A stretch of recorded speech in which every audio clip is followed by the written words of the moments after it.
The U.S. has requested the UN Security Council to meet this week to discuss North Korea's latest provocations.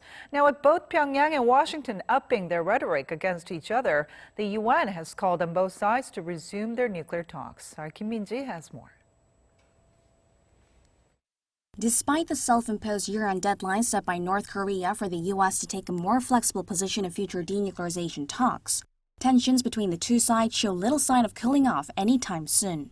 The UN Security Council is set to convene on Wednesday to discuss North Korea's provocations following a request from Washington.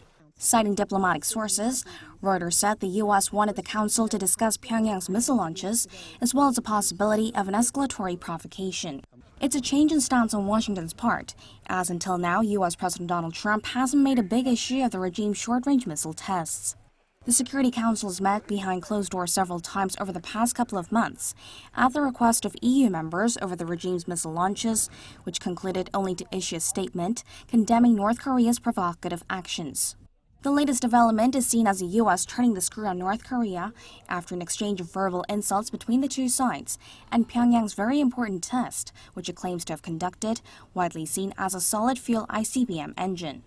Meanwhile, the UN has stressed the need for Pyongyang and Washington to continue talks on denuclearization after North Korea's ambassador to the UN said denuclearization is off the table. UN spokesman Staffan Dujarric on Monday reiterated the Secretary General's call on North Korea to work for peace and stability on the Korean Peninsula and resume working-level talks with the U.S.